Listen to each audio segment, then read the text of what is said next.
What's up, everyone? Welcome back to another episode of Boleros. Sam here with Gab and Maui. What's up, guys? Hey! Finally, good basketball. Good Yeah, basketball. Na hindi sobrang entertaining dami. entertaining championship for both Pinoyliga and Philoil, I would Playoffs say. na No, it kasi. was playoff mode, iba talaga pag playoff mode. So, Playoff food. that's what we're going to talk about. We just concluded the Pinoyliga Cup and the Philoil tournament. So, we recently just saw the championship game between Salle and NU sa Pinoyliga, and then for Philoil, it was UP and Salle, the much awaited rematch from last year. We'll talk all about the games this episode. So let's get started. Let's start with the the Pinoy Liga Championship. Gab, I know you were there, you were watching there. Kamusta naman yung vibe sa Pinoy Liga? How was the game when you were watching? Well, for me, it was a pretty great sight to see a lot of people watching at the Pinoy Liga games, and it was pretty near. I would have been there in the Philoil game a while ago, but just so happens I'm not willing to wait for parking that long. I'm also not willing to park somewhere else and then take another transport to go to the arena for a non-Ateneo game. So I think a lot of fans also weren't able to watch the game because of the lack of parking. I mean, there's only one mall beside Philoil Arena, and their actual parking of the arena is taken up by the PNP. So we can't know. They gotta fix that logistics wise if they're gonna have a big game like Salle UP again at that arena. Yeah, they have to fix the parking, man. They can't have that. But anyway, at the Pinoy Liga game, I love the vibes. I was there courtside, near the LaSalle bench. I could hear all the trash talk, and I'll talk about that later. And I could hear all the plays being called, the intensity, and a really good atmosphere, I would say. And congrats to Sir Benny for a job well done in the Pinoyliga Shout out. Thank you, Collegiate Sir Cup. Benny. Congrats. Thank you for the media passes, and we hope we get some again in the big dance and in the next Pinoyliga Cups. So we do like it. But yeah, I thought like between the two games, the LaSalle NU game and the LaSalle UP game, I actually enjoyed the LaSalle NU game more than I did the LaSalle UP game. Why? Bakit? Faster, higher scoring. I think both teams were sharp. And there was a bit of beef, especially between Kian Baclaan and his former teammates. You could May see that history my history, and you could see they were trying to get under each other's skin, especially Steve. May Yes, photo ma'am. pa, di ba? May photo pa si Navs pinost. Steve Nash, I think, nakaganon on bakla. Yeah, Steve Nash was calling out the play. I think for his teammates to know what Kian was calling. But yeah, I love it, and also I love seeing the camaraderie of the De La Salle Green Archers from the bench, really encouraging each other, shouting, calling out coverages, calling out plays.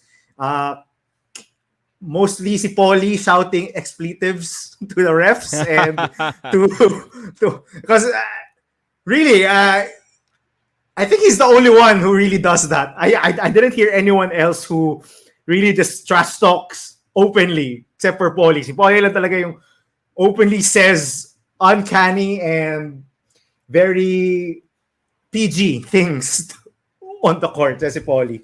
But yeah, I love the Pinoy Liga game. As I said, I thought NU did a good job of coming back in this game. Made it pretty entertaining towards the end.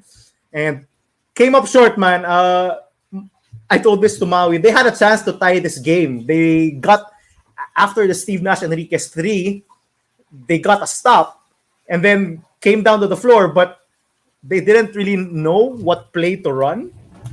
So that kind of hurt them. I mean, no one was calling out the play. I was there courtside, and no one really knew what to do. So sayang, no? I thought they could have easily tied this game and sent it to overtime. On on the other end for DLSU, grabe, ang galing ni KQ. One of the things I observed from that game is I kind of forgot that KQ is such an amazing passer. Hindi ko alam kung same yung feelings niya because he's become such a great scorer already, such a potent scorer. He can score from so many levels already. Na nakalimutan ko when he made parang no-look pass from to CJ Austria who was cutting backdoor, I think. And yung nagulat ako, parang natandaan ko na, pala, yung biggest strength talaga ni KQ is his original strength coming into the UAAP was his passing. Just so weird na he's become such a complete player, even a potent scorer, na nakalimutan ko yung biggest and greatest skill niya, which was his passing. But I love watching him play. I thought Henry Agunade made his presence felt in that game. I thought he dominated it, yung inside the paint, blocking shots, getting offensive rebounds, getting defensive rebounds, just scoring at will inside the paint. And at the other hand, I love how NU executed, especially Jake Figueroa. I think if he continues his current path, if he continues his current path, I'm sure there's a mythical team selection coming his way. And maybe even fighting for an MVP there. My observation was he's great attacking the rim and NU should get more shooting around him because parang ang hirap palagi ng points ni Jake Figueroa, especially when it comes to the fourth quarter, where Salle just really packed the paint and just tried to get Jake Figueroa to pass the ball to one of his teammates. Because honestly, I think you live with a Jolo Manansala taking a three or a Steve Nash Enriquez yung taking a three. So I really think you need more shooting around Jake Figueroa or more offensive options. I told this to you guys in the first quarter. I think PJ Palacelo had 11 points or 9 points in the first quarter, and I thought their offense was better because they had another offensive option at the 5, and created more space for Jake Figueroa. So those are my observations. I thought Coach Jeff should have played Justin Garcia more. I don't understand why he was benched so much, or maybe he was tired. Especially when he was missing Humamoy, diba? Wala din si Humamoy. Yeah. So you would have expected Garcia to get more minutes. Go ahead. So I wanted to see more of Justin Garcia. I thought he played sparingly, and I don't know why. I mean, he wasn't playing badly. But also from the LaSalle side, I love Jacob Cortez. This guy. Grabe. Sabi ko Jacob sa'yo, Cortez. Sabi ko sa'yo, Jacob Cortez. Legit. I was thinking of the same thing when I was watching him. Sabi ko, yung tama si Maui. I love this Jacob Cortez. He's so good. I can't believe how he went under the radar. Like watching him now, parang how did this guy not get recruited early in his career? Late bloomer talaga kasi this guy is dominating this game against a good NU team, huh? Yeah, Maui, sorry, go ahead. Yeah, actually one of my friends na the trainer, I think ng LaSalle Green Hills. Shout out to Matthew Sia, one batch higher sa atin. I think he's one of the trainers before in LaSalle Green Hills, and I was talking to him about Jacob Cortez. It actually told me na si Jacob Cortez was a 4th string or 5th string point guard ng LaSalle Green Hills I before. can't believe that. Grabe. That's crazy. I mean, he transferred to UST, he broke out, and then even going to college, didn't have any offers. He went to San Beda, trained with Yuri Escueta, and then probably is one of the top point guards in the collegiate leagues right now in the country. That's crazy. Maybe Jacob Cortez, yung 5-year improvement ni Jacob Cortez in his game, it's crazy, di ba? It's not just the court generalship yung that he provides, his court vision, all that. He has great shooting touch. I thought his shooting touch was really good. Those mechanics just to get it high, and his footwork is amazing. Reminds me of his dad actually. When his dad would drive, when his dad would drive the lane, how he would step through people, and his up and under game when lumilipad siya pare. Yun yung pinaka-astig eh. Yun yung pinaka, he is Mike Cortez's son if he can fly like that. So that certainly reminds me a lot of his dad. The other thing is his connection. He really has a connection with KQ and he really has a connection with Kian Baclan. You can see that they played a lot of games together and they have a lot of chemistry. And Kian Baclan, Jacob Cortez really provide something that's missing. And we'll talk about that later yung in the next game. But so impressed by Jacob Cortez. Maui, you were right. I love this guy. I mean, I used to see him watch. I used to watch him in the live streams, and I was like, he's pretty good. But seeing him in person that near, oh man, I can't wait for him. I can't wait for him next season, buddy. I can't wait for him next season. Another guy who impressed me was Luis Pablo. I thought Luis Pablo actually this whole preseason. I thought the whole Luis Pinoyliga season. Yeah, I thought it was pretty. Yeah, I thought it was pretty impressive. And my reaction was, how did UP screw this up? How did UP just play him at center? He's not a center. He has a quick first. Yeah, he has a quick first step. He has dribbling skills. He has great footwork when driving to the basket. And he's quick enough to guard perimeter players. I don't understand why UP was trying to play him as a backup center. I don't understand it. For me, just looking at how Luis Pablo is playing now, parang puta, nasayang siya ng UP. If UP had... go, Maui. Ako, Gab, I have 3 words for that. It's Lopez, Terculas, and Del Monte. That's the reason why they had to play him at center, di ba? Well, that's true. Wala nga solid backup si Diouf din last year, di ba? So that backup big spot was open. Good point. Kasi, that's called... Kasi diba, yeah, go ahead. Shut up. I was gonna say, that's called having too many guys on one team. Yung what Sam would say, having a good problem. It's not such a good problem for Luis Pablo, and hence he switched to Salle. And I thought he looked pretty good. His rolling to the basket, yung being a playmaker from the high post. I love what I saw from Luis Pablo, and I'm just thinking talaga, why UP? Why did you play him at center? He's obviously not a center. Just watching him right now. Those are most of my notes. Okay, go, Maui. Maui. Yeah, I have to agree kay Gab, Luis Pablo. It's not often that we see moves na it benefits both teams. In this case, I think both UP and LaSalle benefited from this move. Luis Pablo was clearly not being used to his strengths and advantage when he was playing in UP. I really don't think he should be playing as a 5. He wasn't playing as a 5 in high school. He wasn't playing as a 5 when he was playing in Batangilas. So it's good that we see a different side of Luis Pablo. Hopefully he can build up on this. As we all know, Alex Corov is also coming to LaSalle, who coincidentally also plays the same position, the 3-4 position for LaSalle.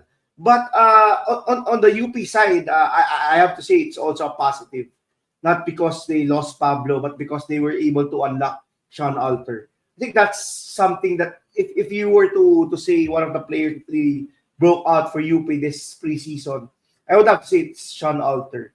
Diba? Just getting the reps, getting the confidence. I guess it helped also that Gani Stevens was out for a period of time.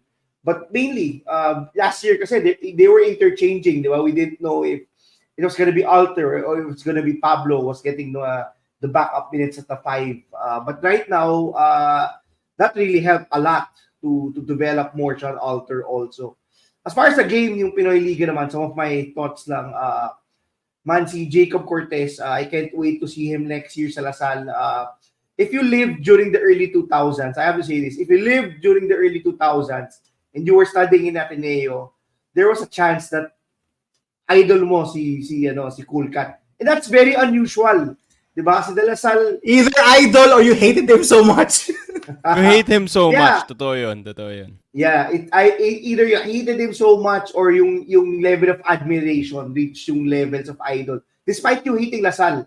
I have classmates during when we were in grade school who really loved the game of Mike Cortez. I think it's one of the reasons why that nickname, the Cool Cat, is very nice, diba?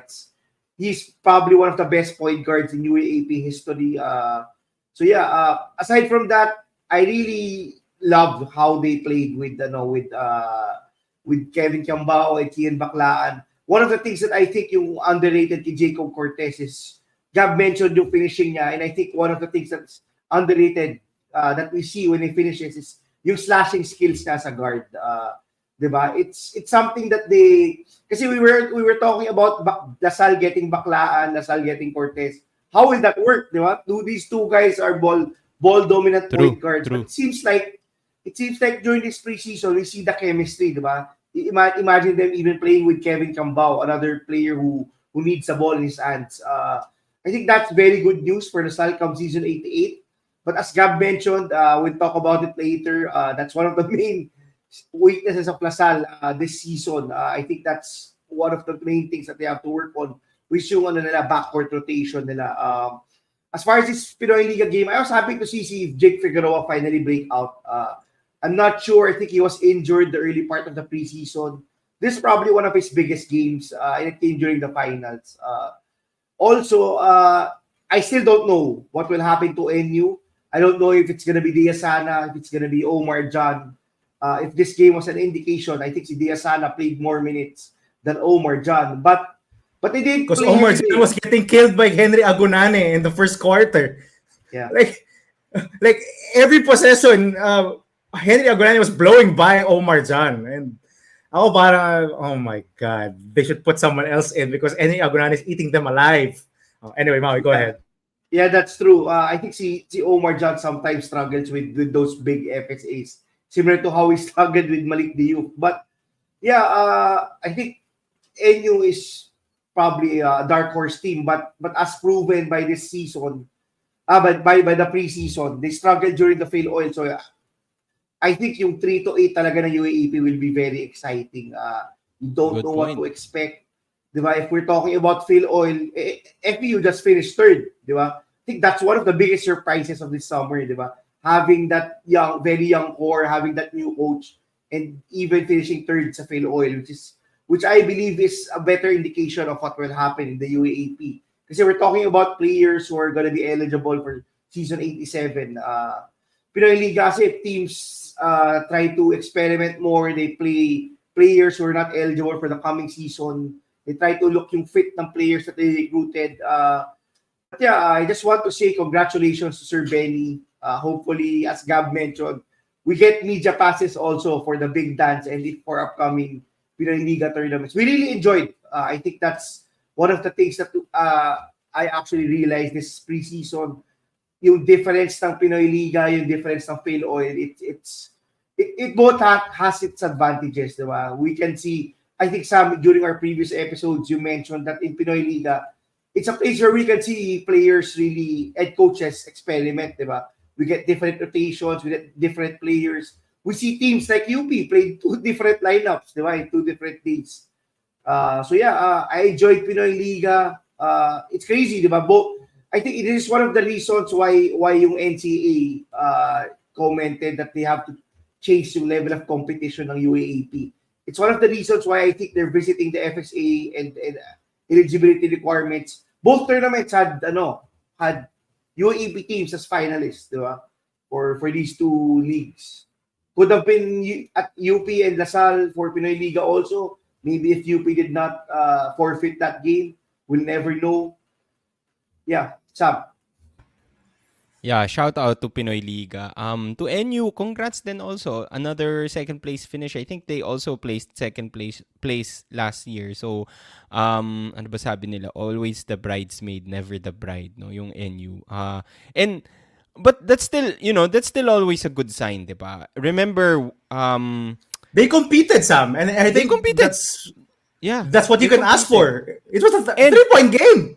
Yeah, and NU has been a very solid team since the UAAP returned. Remember, before just a few seasons ago, NU kulelat yan eh. Remember when, I think when Dave Ildefonso was there and also when Dave Ildefonso left, medyo kulelat yung NU. But they've They really were. rebuilt this team. And again, talking about like NU, they lost so many players to UP and to LaSalle. KQ also went to LaSalle, diba? So, for a team that's lost a lot of players and supposedly etong mga to are not even their top players, they've really built a very solid team. And ikaw as a fan, you really want like a team to be competitive, diba? Sabi mo nga, Gab, they competed and that's what you want. That's what you're looking for. So, if you always make it to the finals, the semifinals, that's not bad, diba? It's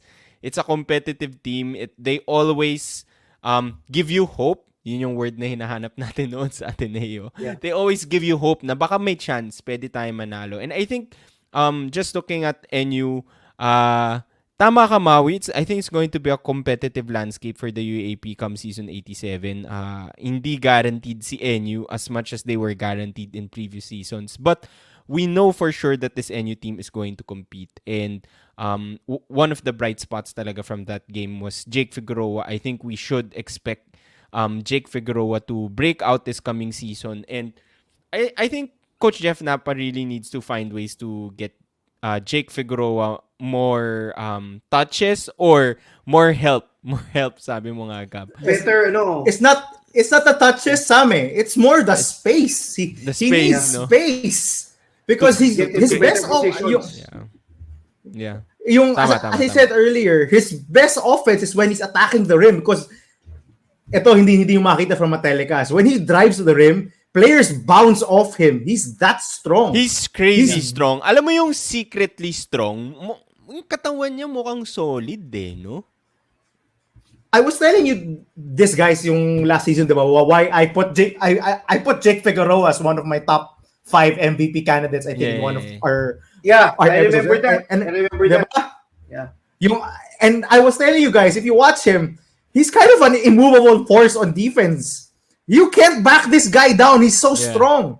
And I think that's a benefit from being a big man in high school, then transitioning to being a perimeter player, a wing in the college division. You've developed that upper body strength, and you can see it when he's driving to the basket. Players just bounce off him. And he doesn't need more touches, Sam, para sa akin. For me, he just needs more space. He needs more space to operate because in the fourth quarter, when he would drive to the basket, there'd be 3 guys on top of him. There'd be a KQ, there'd be a Henry Agonane, and then there'd be a guard. Because, let's face it, walang knockdown shooters ang pinasok ang NU in the last few minutes of the game. It was Jolo Manansala, it was Mo Diazana, it was Steve Nash, and I think one of them was Paolo Francisco, who was the only knockdown shooter. So, I think if you're LaSalle, you live with any one of those guys taking a 3, and that's I think where Coach Jeff Napa has to make some bold moves. No, maybe get more shooters in there. Have Justin Garcia and Reinhard Umamoy there at the same time with a Paolo Francisco, a PJ Palacelo, a Kenshin Padrones, guys who can knock down shots from the perimeter. Because really, it's kind of difficult for Jake Figueroa if he's got 3 guys towering over him when he drives to the basket. My other note from this game, Justin Garcia should definitely get more minutes. He's a guy who can create his own shot. I think, Maui, you pointed this out. Magaling siya to get to his spots. No, he's not an impatient guard. He doesn't play like a rookie when he's on offense. The way he gets to his spot and he has a great mid-range game. So I do think that he needs to get more minutes, along with Reinhard Umamoy. Both can get their shots there, and that's what NU needs. So and I think Tebol Garcia is an underrated defender compared to, let's say, Steve Nash or si Humamoy. Pesky defender din to si Tebol even during his high school days. Yeah, tsaka I think where Humamoy and where Tebol Garcia go, that's where NU goes. I think yung peak nila has to start with them. We know what Jake Figueroa will bring to the table. We know what probably Omar John will bring to the table. Manansala, Palacelo, everyone. It's gonna be Tebol Garcia and Humamoy who will be wild cards for next season. But they have to somehow find a way to be able to make up losing a Kian Baklaan level of play kind of player for next season. Yep. And shout out to a guy who really impressed me, si Mon de la Cruz. I don't think we've ever talked about him ever on this podcast, but I like what I see. I like him. I mean, yeah. May like bago ka na namang hugot sa NU, pare. Hindi, I'm not saying he's a star in the making. Masipag, yeah, exactly. I like his game. He's a guy who attacks the rim, boxes out and grabs rebounds and defends the best player in the other team. He was defending KQ for most of this game. So I like this guy. I like the length. He's a big, bulky, tall wing. And I like what he can provide. I mean, they lost Malonzo and then I think they replaced him with this guy, si Simon de la Cruz. Yeah, perfect comparison. NU has all the tools, actually. I mean, again, for I think a third straight season, they have the tools to make a run at the championship. Whether they actually get to the level of a UP or a La Salle, it remains to be seen. But they have the tools. I like their lineup. I think from our last power ranking, Sam, we had NU both at number 3. And I think because we believe in the talent that they have some talented players. They have a lot of players they can put out there. Just a matter of getting the right guys out there. For me, Coach Jeff, you have to get the right personnel there on the court. You can't have 4 non-shooters at the same time or 4 non-creators at the same time. Diba? You have to score the ball at some point. Diba? So, yun lang. I think I like what NU showed. Yeah. Yeah, so LaSalle side, I think we've talked a lot about them already. For me, it was the Jacob Cortez show. Obviously, you still have KQ there, but that's what's fun about Pinoyliga, because you get to watch like the guys that are coming in maybe next season pa. Ray Remogat in UP, obviously Kian Baklaan and Jacob Cortez here in LaSalle. So very different team from what we saw in Philoil, which we'll talk about more later. But that's what I appreciate about Pinoyliga. So shout out again to Sir Benny Benitez for setting this up.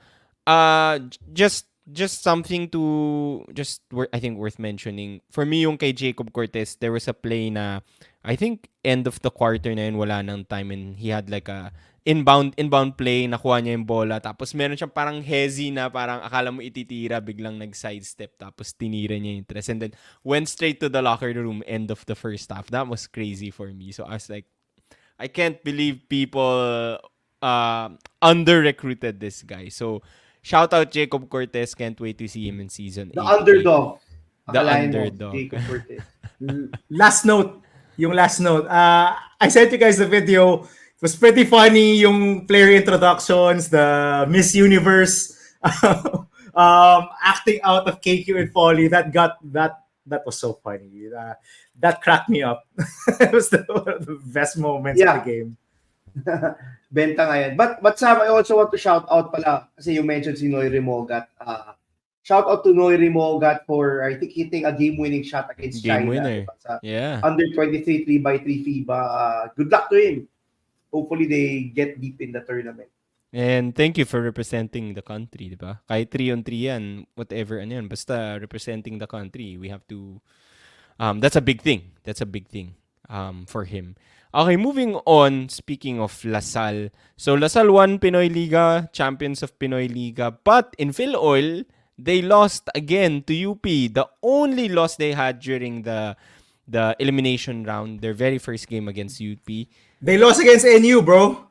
Ay, oo nga pala, tinambakan sila ng NU. Sorry. But they didn't take that game seriously anyway, so my bad. Nalilito na ako sa Pinoyliga tsaka sa Philoil. So, daming games kasi. LaSalle losing again to UP. So, let's talk about the Philoil competition. Let's start with you, Maui, because I know, as Gab mentioned, he did not make it to the Philoil arena kasi walang parking, but you made it, Maui. So, how was it sa Philoil? Kamusta yung vibe? Mas marami bang UP? Mas marami bang LaSalle? Kamusta yung game so far for you? I just have to say, dumadalas na pagnood ko ng non-Ateneo games. This is the second time I've watched UP against the Salle. Wow. I watched UP. If you watch our previous episodes last season, I watched yung Game 3 ng finals last year live. I've also watched this title deciding game ng Philoil. It's unlike any other Philoil game I've been probably in the probably 20 years that I've been watching UAAP basketball. Pagdating ko pa lang sa Santolan Plaza, Gab those days, I texted him, "Are you already here? Were you able to park?" It's a different environment, diba? I've never seen that many people in Santolan Plaza. I've never seen that many cars in Santolan Plaza. I've never seen that many people in the Philoil Arena. I think in all of the years that I've been watching the UAAP, all of these UAAP teams, the UP fans are unlike any other fans in the UAAP. I think right now, kakaiba yung support ng UP community. But I would have to say, pati yung Lasal, even if they were outnumbered, you were asking me off air kanina, Sam, what was the atmosphere like? I think only 1/3 of the arena was Lasallians. I saw a lot of people who were not from UP and Ateneo also. That was surprising. So maybe it's just the matchup of Lasal and UP. It's becoming a rivalry. That's crazy. I think it's something to watch out for in the coming years, especially come season 87. I think both of these teams are definitely the title favorites for next season. Diba, we're talking about power rankings also. We had a power rankings episodes. Both of these teams are S-tier teams in my opinion. I think you would agree. Diba, they're in another level versus the other UAAP teams right now. It was a different atmosphere sa Philoil. I actually saw our friend si Nico Rocha rin also kanina, and one of our subscribers, si Carl. I told him, Carl, dapat yata sa Araneta nila or sa MOA nila ginawa yung game. Kasi that's how crowded, that's how packed the arena was. I had to sit actually sa aisle na lang kanina because there were so many people. It's like yung olden times in Araneta Coliseum, pag-pack ng Araneta Coliseum. It's very hard to move around kasi all of the ways you can enter and exit the arena are filled with people, either standing up or sitting down. That was how packed the arena was a while ago. It was also a bonus that both teams brought yung drums, bands nila, yung drums nila. I think I've watched a few Philoil games and minsan isang team lang or minsan not even one team has drums. It was a UAAP game atmosphere, to be honest. It's like watching UAAP. It's like watching UP Lasal in the UAAP. I'm excited actually to see kung ano mangyayari in the UAAP, di ba? If we get Lasal and UP 5 times, probably in season 87, I would be very excited. That's coming from an Ateneo, a crazy Ateneo fan, di ba? An Ateneo fanatic, di ba? Diehard Atenean. So yeah, basically the game was a tale of two halves, in my opinion. If you follow me in Twitter, in X, I tweeted out the first half that Coach Topex was doing a masterclass in coaching, di ba? Lasal was clearly exposing yung advantage nila in terms of height. They were getting the ball to KQ in the post since Alarcon was guarding KQ. They were getting a ton of paid points. Diba? Si Austria had a lot of layups, a lot of good cuts to the basket. Even si Doy Dungo was able to get a few baskets in the paint. Agunane was having his way. It was a tale of two halves, actually. Ang ganda kasi yung UP fans, to be honest. They did not give up. Kasi kahit down 20 na nung start ng second quarter. I think that's history for them naman. They've always been the comeback kings. Diba? Ever since the Kobe Paras days, the Baita Kweti days, they've always been down big and then they always come back. So I think UP fans have been conditioned na we're gonna come back. And they did! They did come back! They always start slow kahit nung mga Gomez Deliano days. Yeah. Tama. Tsaka I was checking yung box score nung halftime. Shout out to Philoil for using the FIBA Live app, live stats. So you can check yung live stats of the game in real time. Hopefully the UAAP also adapts this system para we can have yung live stats available. Anyway, I was checking the stats. It was halftime. And I saw that UP was actually shooting 13% during the first half. Diba? Imagine UP with all the talent, with all of the talent that they have, stuck in all positions. Everyone was struggling except one person, JD Kagulangan, nung first half. Salle built a 20-point lead on the back of very balanced attack. Even KQ was struggling the whole first half. He wasn't able to take advantage yung some of the opportunities that he had. I think that he had a ton of makeable shots. If you've been watching KQ this preseason, probably he shot very poorly today, but there were a ton of shots that was very makeable. Then come second half, you really felt the vibe that UP was gonna go on a run. They opened the second half on I think a 10-0 run on the back of 2 3-pointers, diba? Jerry Abadiano, man, si Jerry Abadiano, I think if I review yung Yun ang Si- tale si of Ma- two halves. Diba? Yun ang tale of two Si halves. Mamba Parang- Jano bumalik ng fourth quarter. si Mamba Chano, Scary Jerry. si Scary Jerry, Scary we have to see Jerry. Scary Jerry again.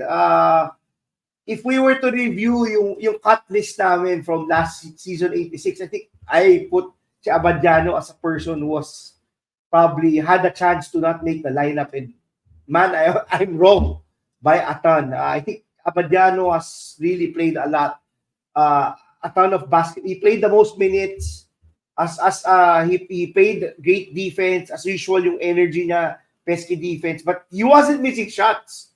Yung second half, lumabas si Scary Terry, lumabas si Mamba Jano nung second half. I think that Abadiano is actually outplaying si Alarcon so far this preseason. Alarcon has been up and down.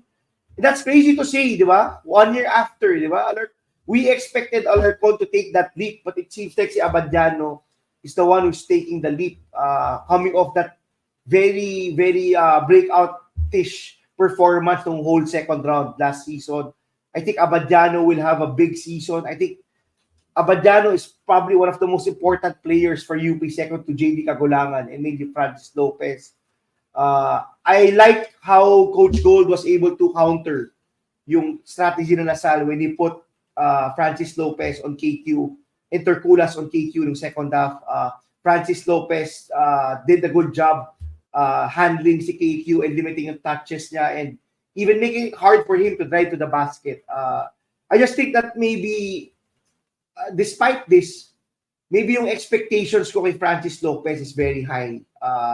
I expected this guy to also take that leap sa offensive side ng floor, but unfortunately, it seems he still lacks yung finesse, he still lacks yung mid-range shot, maybe lacks yung finishing. But on the defensive end, it was actually very nice to see him guard KQ, diba? Kasi we always see Lopez guarding probably the 4-man or the 3-man, not the best player. This is probably one of the times. This is a good test for Francis Lopez, diba? If he's gonna go pro abroad, he will have to face players probably on the caliber of KQ or even higher, diba? He was able to take advantage of yung ano niya talaga, athletic ability. Man, that block on Abadam was crazy. Those 2 dunks were crazy. But he won the game for UP, I think, on the defensive end, being able to contain yung offensive KQ. This is the reason why Coach Tab and a ton of the coaches in the UAP say that UP has the best backcourt in the UAP.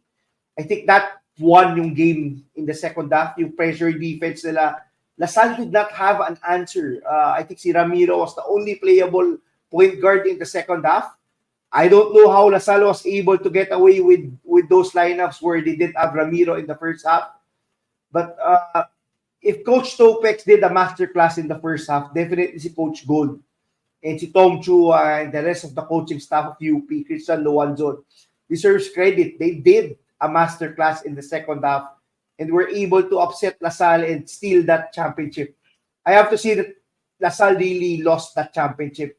It was theirs during the halftime. They had it in the bag. They had it in the bag. 20 Diba? in halftime. Up 20 point. Imagine being up 20 in a game where it ended. I think the score was 60 to 60 something plus, diba? That's crazy. So the UP really shut down Salle during the second half. it was enjoyable to see how UP bounce back. Diba? I think that's very important for them come season 87. I think one of the reasons why they struggled also with Salle nung finals is because most of their games were blown out. Most of their games they weren't really tested. But during this game, they were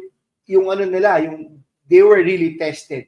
Diba? And they answered. I have to shout out Raylan Torres also for playing very good despite the short minutes. Si Ododu played a spectacular second half also. I have to say, Gani Stevens was not playable during the game mostly because of Aguname dominating and Salle basically dominating the paint, di ba? But I also have to say si Aguname has surprised me a lot. I see this guy probably peaking during the second round of the season 87. I like how he moves on the floor. I love how he fights for the ball. He dives for the ball. This is the type of things that you want to see in an FSA. Somebody who really wants to win. Gap. Oh yeah, so I did mention that between the two finals games that I watched this week, I like this Salle UP game second because the Salle NU game was a lot faster paced. Teams were sharper in their execution, higher scoring. Of course, I love that. This game was a grind from the start. I mean, they were slowing. Both teams were slowing the game down, and I think that was pretty apparent, especially with Salle. They tried to take, as you said, Maui. They tried to take advantage of their size, and they did in the first half. They made it a point to give it to KQ in the post against Harold. They weren't gonna let KQ attack from the perimeter against Harold Alarcon because we know. I think Coach Topex knows and KQ knows from experience that Harold kind of has his number if he attacks from the perimeter. So he attacked from the post. Now he did start 1 out of 7, and Sam, I think you pointed this out. But in the second quarter, I think KQ sort of adjusted. In the first quarter, he was missing shots, but they were shots he takes all the time. He was just missing them. He just put you coming up short. Eventually, the size against Harold showed, and eventually they did away with that matchup and said, "Okay, Sean Torculas, you're guarding KQ," and then the second half, Francis Lopez, you're guarding KQ. So good job by KQ, man. I mean, just making it a point, and for Coach Topex for saying that KQ, you will go to the post, and that's where you will operate. If they will guard you with Harold Alarcon, we will make Harold Alarcon work from the post. Let's see how he guards you there, and KQ just store away that matchup. So I like that. I like Agonane getting some easy baskets and just hustling for those rebounds. As you said, Maui, in the first half, I think only JD lang yung gumising sa right side ng bed because he was the only one who provided any sort of offense for this UP team. I think they were 6 of 43 or something, or around that mark. They only made 6 field goals. 13%, bro. 13%. 13%. Ayun nga eh. So, I thought JD was cooking Lian Ramiro for most of the first half. I mean, he was getting by, doing pump fakes, jab steps. He was cooking Lian Ramiro on the defensive end. But kudos to Lian Ramiro. I think he made some great passes. And yung pagdating na second half, he was the only playable point guard. But I'll get to the second half later. In the first half, I love the spark that CJ Austria and Toy Dungo gave the De La Salle Green Archers. I love Toy Dungo. I've been watching him closely with the past couple of games. I think he's having a pretty under the radar great season. Yeah. I don't know if fans have noticed this, but Coach Topex is giving the ball a lot to Doy Dungo to operate the offense. He's running a lot of pick and roll for Doy Dungo. He's making Doy Dungo drive to the basket more, giving a lot of ball handling responsibilities to Doy Dungo. And I think point guard. Yep. And yung tama si Maui eh. Yung what you said yung last episode, I think, Maui, na we didn't see this in high school when he was with UST. He was mostly a guy, he gave the ball to, just slash to the basket, yung get us some points eh. I didn't see this playmaking, the passing, the shooting. I did not see this from Doy Dungo. The defensive versatility to guard, I think 1 through 4 he can guard because he's so long. So I like the potential and I like the spark he gave. I mean, KQ was struggling on offense, so CJ Austria and Doy Dungo gave them offense off the bench. And I thought that was a great first half, just exploiting the size advantage that they had. And then in the second half, yes, I kind of agree that it was a great step up for UP. And I think sinabon sila nung sa locker room ni Coach Gold for them to come out that aggressive. But my reaction is, Lasal, weren't you supposed to be expecting this? This is how UP plays. They don't play any different against. They pressure the ball. We know this. They gamble on passing lanes. They overplay. They blitz, pick and rolls. They do this. Bakit mukhang yung nagulantang kayo at surprise kayo na ginawa to ng UP sa inyo no second half? At as much as I thought that UP stepped up the pressure and did all these things, I thought it was Lasalo shit the bed. That was a horrible. If Coach Topex did a good job in the first half, his coaching staff and him did not do a good job in the second half. I'm like, do something different with the offense. They know it's going to the top of the key where you want to operate. They're denying that. Do something different. Have some off-ball movement. They know you want to go to a pick and roll, so do something different. Don't just park your other two people at the corner. Do something different. You can't. They know your place already. We've seen this. And I thought the offense, third and fourth quarter, was so bad. It might have worked if you had an Evan Nele. I messaged this to you guys. They missed Nele. This is where they missed an Evan Nele. And wow, they had no one.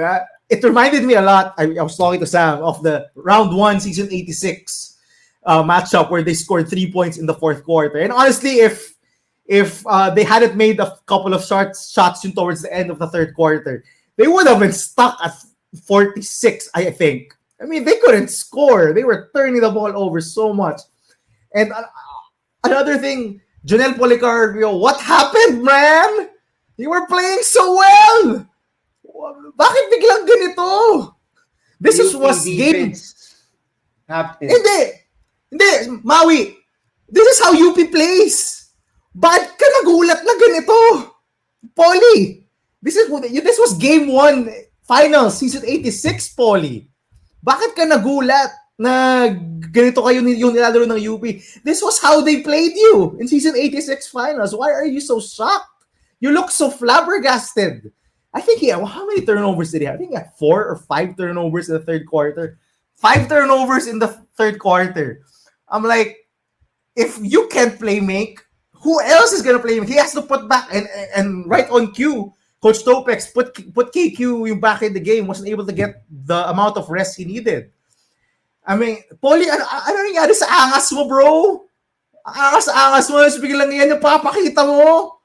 I'm like, so frustrating, man. And just watching the third quarter, talagang, what are you doing, Lasal?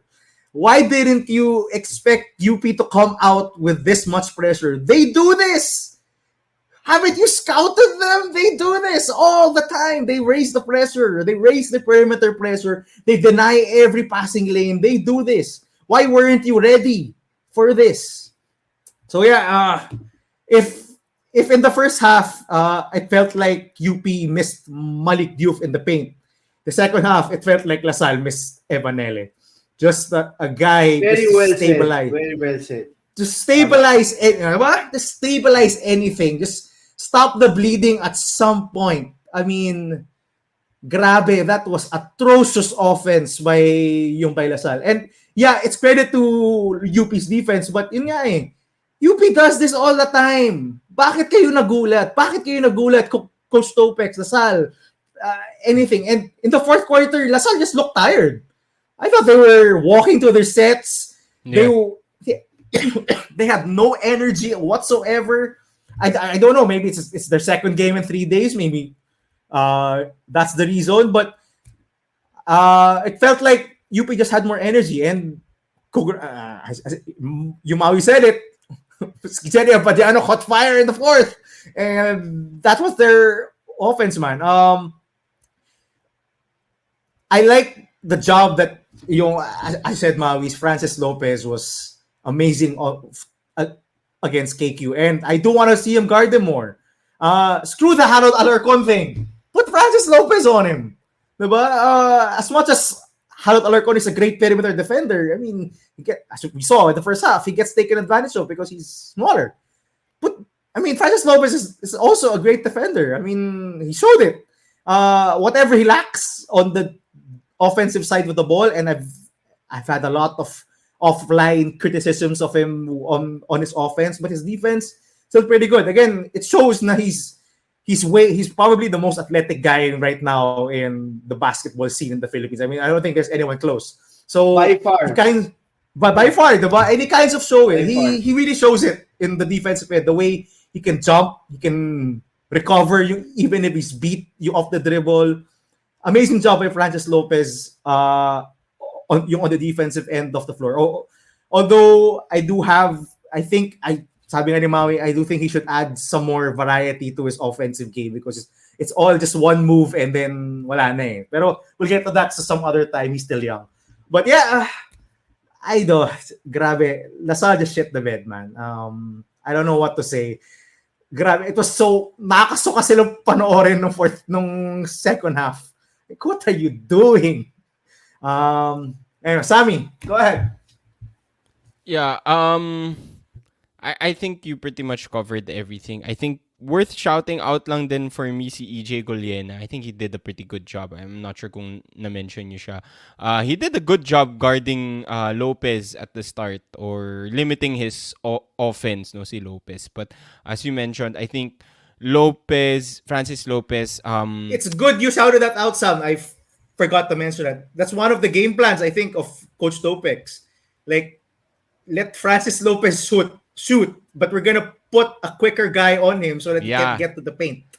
And quicker guy, but also strong enough to guard him. I think EJ Goliena is kind of legit strong then. Yeah.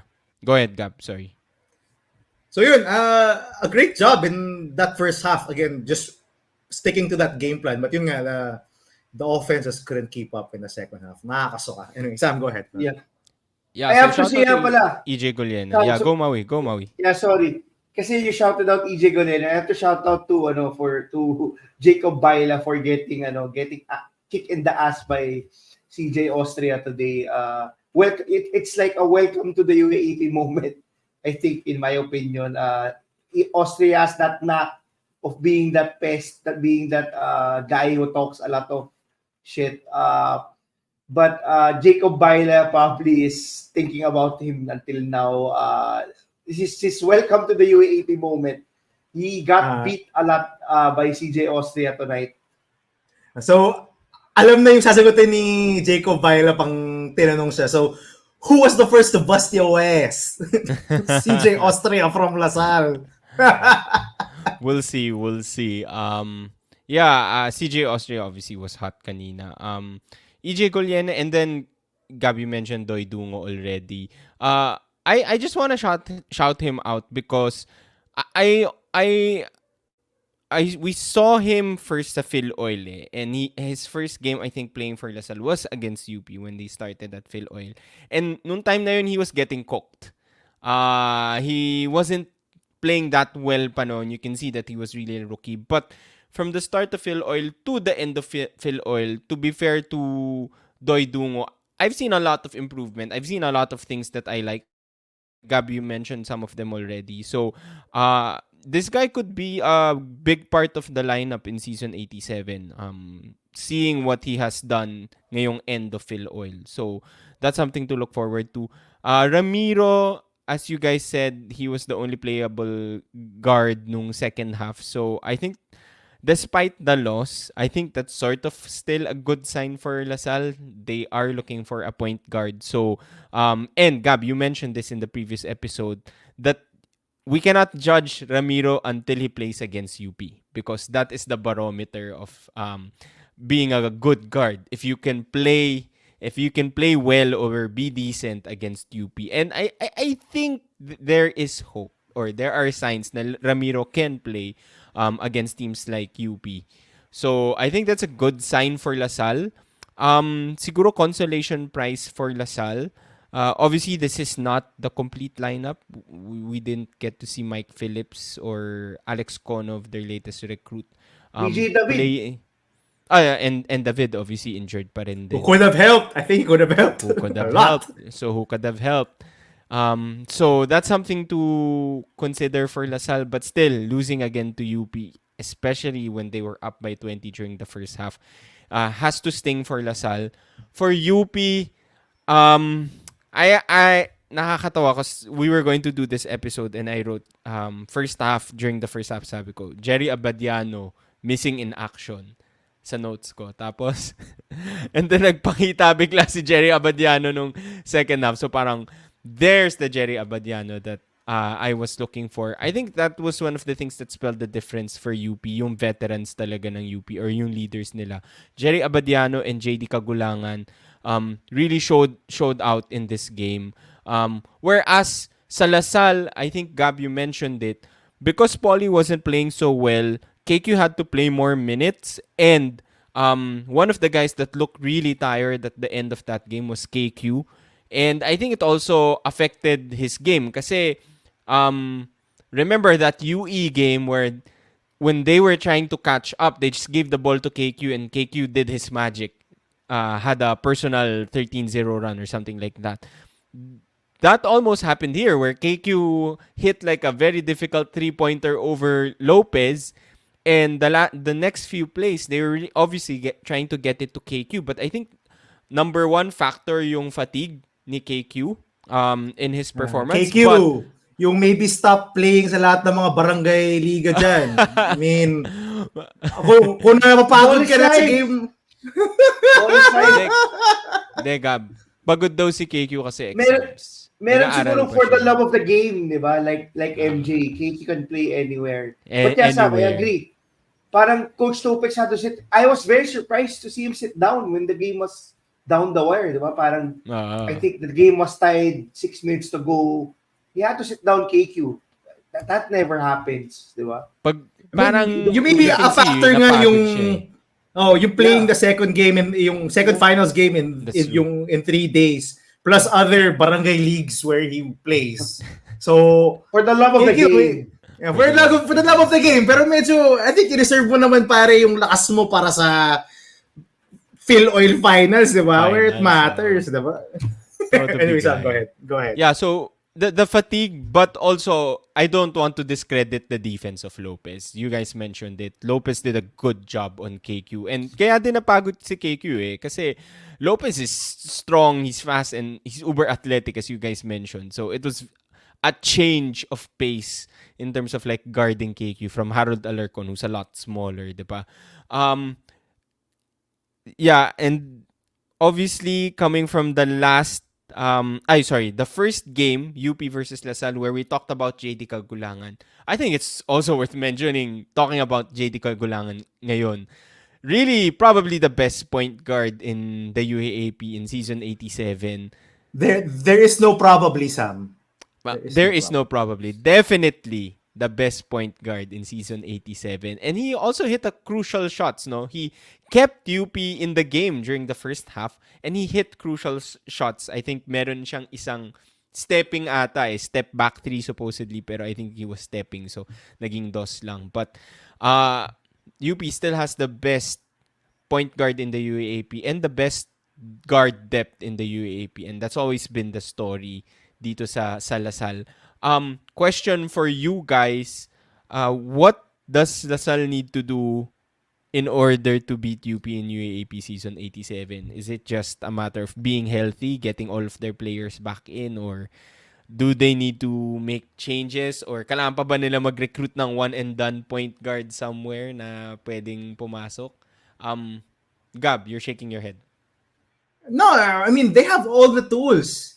They just have to be more composed. Ako talaga, as I said earlier, it wasn't a matter of UP doing something different as what they previously done. It's just that LaSalle looked like they were shocked to see UP playing so aggressive. And come on, they play like this. They played you like this already. So composure, I think that's the main thing. There's the mental side of it. I don't think it's it's needing another point guard. I was replying to some of our subscribers in our previous video. It's kind of funny that they keep on saying we need a point guard, we need a point guard. Now they have too many. they they have David, Rubico, they have this guy si Buenaventura, and now si Ramiro. They have 4 options. How many more options do you need? Kahit si Alyan is playing, di ba? Alyan, hindi na nga nakalaro si Alyan eh. Oh, si Alyan, saka si yung anak ni Mayor Zamora. Never mind.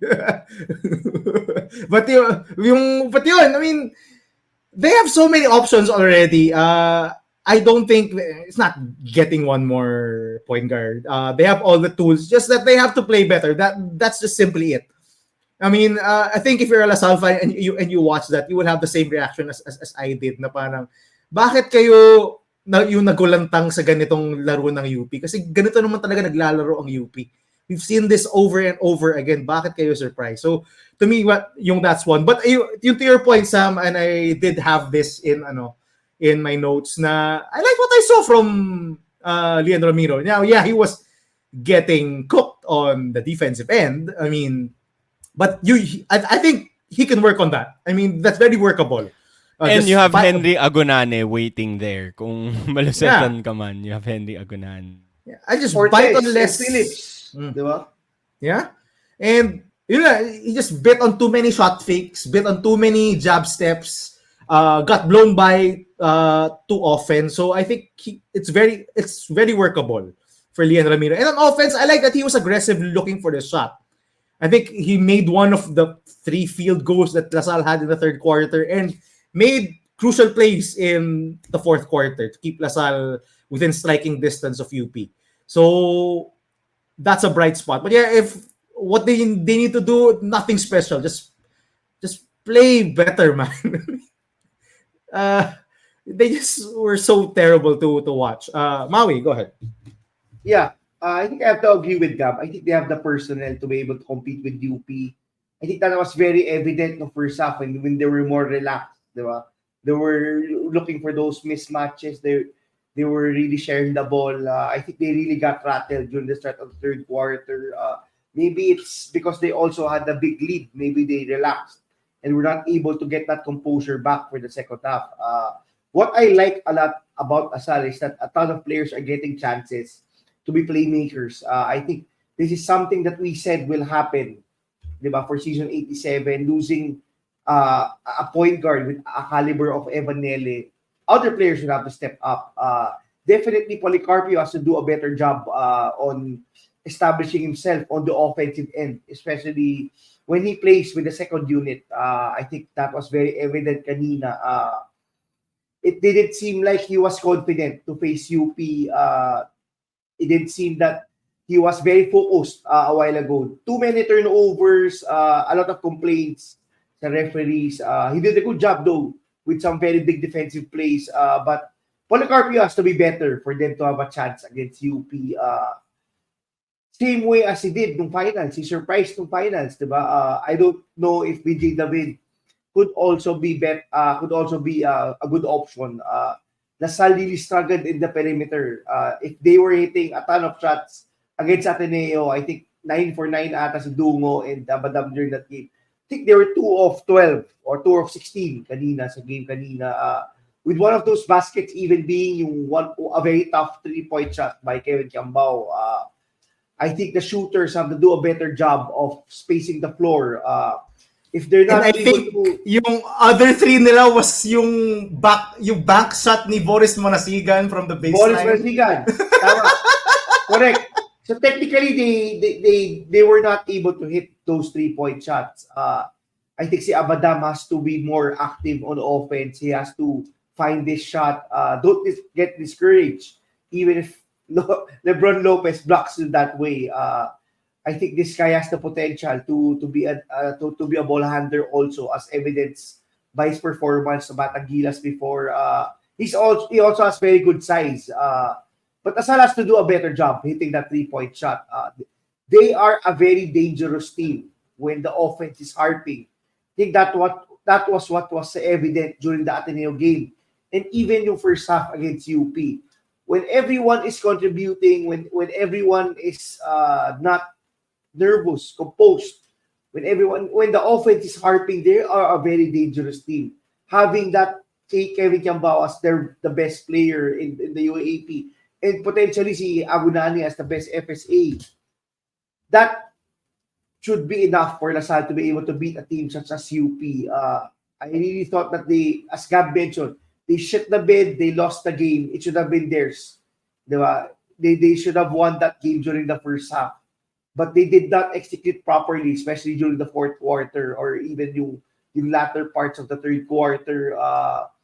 But I think LaSalle has all the tools. As I mentioned, Kevin Kiambao missed a ton of makeable shots. Diba? They had a lot of open three-pointers. But to beat a team such as UP, you cannot turn the ball over 15 times. Diba? This team is too athletic to turn the ball over. Diba? I think si Lopez had 2 or 3 transition dunks of steals. You can't have that against UP. Even Adodu was able to get a few steals of passing lanes. Diba? That's because they knew where the ball was going already. They knew they wanted to get it to the high post, so they were anticipating that pass over and over again, and yet Coach Topex was not adjusting his offense, which is terribly frustrating. Yeah. Kulang na lang actually yung signature Sean Alter during the Philoil tournament, which was get a steal and dunk in transition. I think si Raven Cortez struggled a lot also kanina when the ball was in his hands. It seems like that he struggles when that happens. He's more of a catch and shoot guy from the mid-range with that very nice floater. I think he has to do a better job. Mike Phillips getting back also has to do a better job because he's not going to be playing the power forward slot, diba?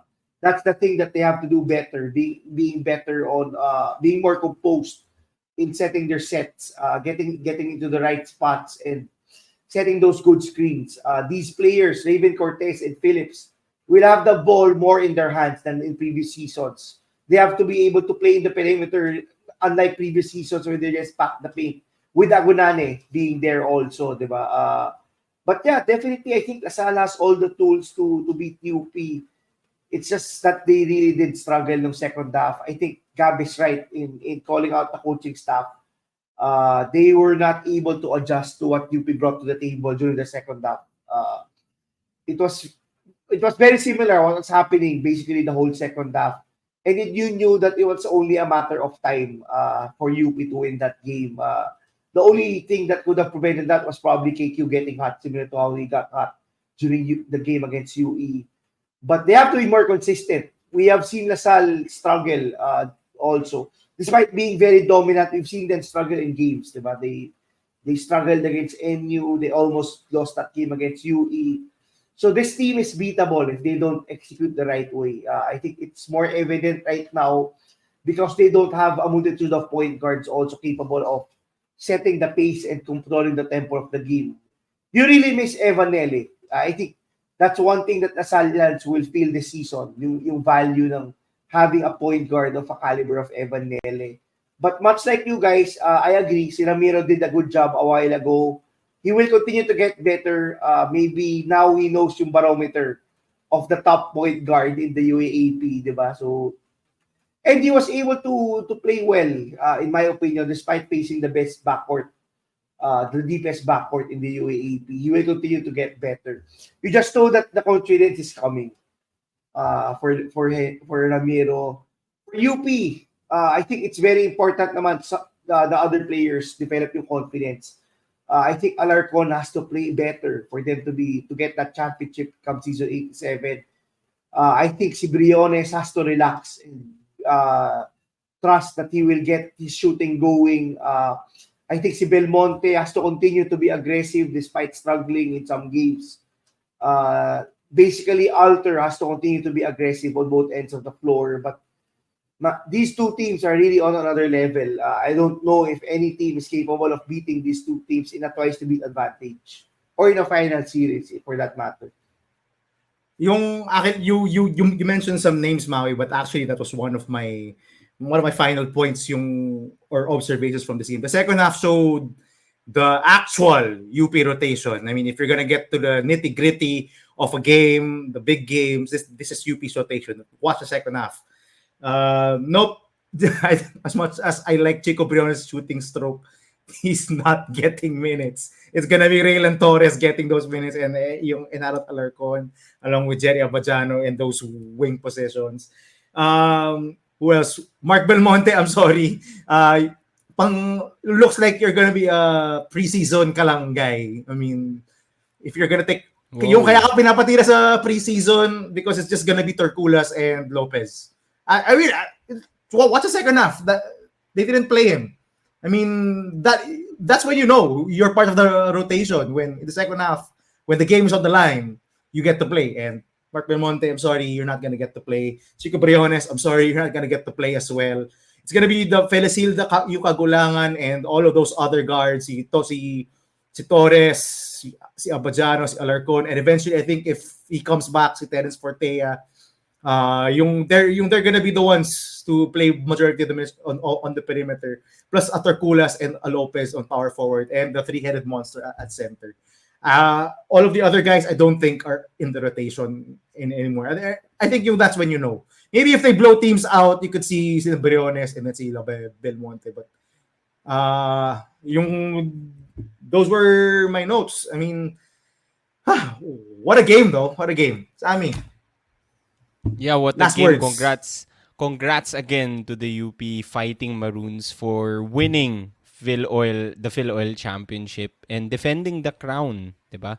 To UP again, this is what's great about Philoil naman is this is a preview of the upcoming season because you only get to see players that are eligible for season 87. So, if this rivalry between UP and LaSalle in Philoil is a preview of the upcoming season, it's going to be a very exciting season 87, at least in terms of the competition between the top two teams. So that's something to watch out for.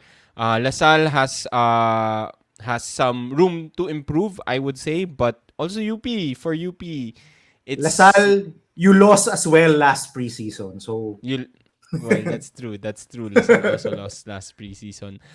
So for UP, they also can't be overconfident, diba? Again, There's only one thing that matters. It's that the UAP crown, diba? Crown. Basketball Correct. is a brutal sport. Diba? I was gonna say that about Enyo rin kanina. Teams will not, people will not remember you for being that Cinderella run, for being number 2. Basketball is a brutal sport. In the Philippines, all we will remember are the UAAP champions. That is everything that will matter in the end. So LaSalle still has that chance to defend that title. Sam, take us home. So, congrats to LaSalle for winning the Pinoyliga Championship. Congrats to UP for winning the Philoil Championship. And congrats to all the fans who went over and watched because it makes it even more exciting when you're watching live. Iba talaga yung environment kapag nanonood ka ng championship live, as mentioned by Gab and Maui. And for our listeners and subscribers, please stay tuned pa rin. I know the Pinoyliga and Filoil seasons are over, but we will talk a lot of content about the UAAP until the start of season 87. So we'll continue doing our content. So please like, comment, share your thoughts, and if you haven't yet, subscribe para naman masundan mo lahat ng mga pag-uusapan natin. That's it for today's episode. See you again next time. Bye-bye.